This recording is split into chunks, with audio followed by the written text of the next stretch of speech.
AG ನ್ಯೂಸ್ಗೆ ಸ್ವಾಗತ. CM ಬದಲಾವಣೆ ಚರ್ಚೆ ಬೆನ್ನಲ್ಲೇ ಜಗಳೂರು ಶಾಸಕ ಬಿ ದೇವೇಂದ್ರಪ್ಪ ಕೂಡ ದಲಿತ ಸಿಎಂ ಆಗಬೇಕು ಅನ್ನೋ ಅಭಿಪ್ರಾಯಪಟ್ಟಿದ್ದಾರೆ. ದಾವಣಗೆರೆ ವಾಲ್ಮೀಕಿ ಮಠದಲ್ಲಿ ದೇವೇಂದ್ರಪ್ಪ ಸ್ಫೋಟಕ ಹೇಳಿಕೆ ಕೊಟ್ಟಿದ್ದು, ಬಹುದಿನಗಳ ಕಾಲ ದಲಿತ ಸಿಎಂ ಕೂಗು ಇದೆ. ನನ್ನ ಅಥವಾ ನಮ್ಮವರನ್ನ ಮಾಡಿದ್ರೆ ಒಳ್ಳೆಯದು, ದಲಿತರಿಗೆ ಸಿಎಂ ಪಟ್ಟ ಕೊಟ್ರೆ ಒಳ್ಳೆಯದು ಎಂದಿದ್ದಾರೆ.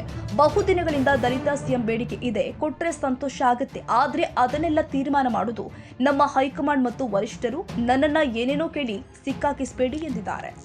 ಕೇಳೋದು ನಿಮ್ಮ ರೈಟ್ಸು, ಆದರೆ ನಾನು ಇನ್ನೂ ಹೊಸದಾಗಿ ಬಂದಿರತಕ್ಕಂಥ ಶಾಸಕ. ಆಯಿತು, ನಮ್ಮವ್ರು ಒಬ್ರು ಆಗ್ತಾರಂದರೆ ಯಾರಿಗೆ ನಾನು ಆಗ್ತೀನಿ, ಅಥವಾ ನಮ್ಮ ಸಮಾಜಕ್ಕೆ ಆಗ್ತಾರಂದರೆ ಯಾರು ಬೇಡ ಅಂತಾರೆ. ಅದನ್ನ ಆದರೆ ನಾನೆಲ್ಲ ತೀರ್ಮಾನ ಮಾಡೋದು, ಅದು ಹೈಕಮಾಂಡ್ ಇದೆ. ಆದ್ರಂತೂ ಭಾಳ ಸಂತೋಷ. ಆದರೆ ನಾವೆಲ್ಲರೂ ಒಂದು ವರಿಷ್ಠರ ಒಂದು ತೀರ್ಮಾನಕ್ಕೆ ಬದ್ಧ.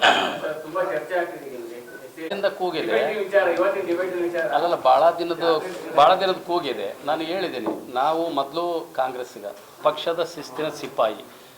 ಬಂದ್ರಂತೂ ಭಾಳ ಸಂತೋಷ, ಕೊಟ್ಟರಂತೂ ದಲಿತರಿಗೆ ಮತ್ತು ಅದೊಂದು ಭಾಳ ದಿನದ ಕೂಗಿದೆ. ಅದೊಂದು ಆಸೆ ಈಡೇರಿಸ್ ಅಂತ ನಾನು ಒಬ್ಬ ದಲಿತನಾಗಿ ಹೇಳಕ್ಕೆ ಬಯಸ್ತೀನಿ. ಬಟ್ ನನ್ನ ಕೈಯಲ್ಲ, ನಾನು ಆಗಲೇ ಹೇಳಿದ್ದೀನಿ. ಮತ್ತೆ ಅದನ್ನು ಮತ್ತೆ ತಿರುಗಿಸಿ ನನ್ನ ಏನನ್ನ ಮಾತಾಡ್ಸೋಕೆ ಹೋಗಬೇಡಿ. ಕನ್ನಡಿಗರ ಮೆಚ್ಚಿನ ನಿಮ್ಮ ಎಜೆ 24/7 ನ್ಯೂಸ್ ಕನ್ನಡ ವಾಹಿನಿ ಇದೀಗ ಟಿವಿಯಲ್ಲಿ ಲಭ್ಯ. ವೇಳೆ ನೋಟಿಸ್ ಕೊಟ್ಟಿದ್ರೆ ವಾಪಸ್ ತಗೋತೀವಿ.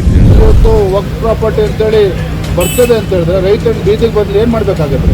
ಯಾರು ವೋಟ್ ಹಾಕಲಿಲ್ಲ ಅಂದ್ರೆ ಗ್ಯಾರಂಟಿನೆಲ್ಲ ಸ್ಟಾಪ್ ಮಾಡ್ಬಿಡ್ತೀವಿ.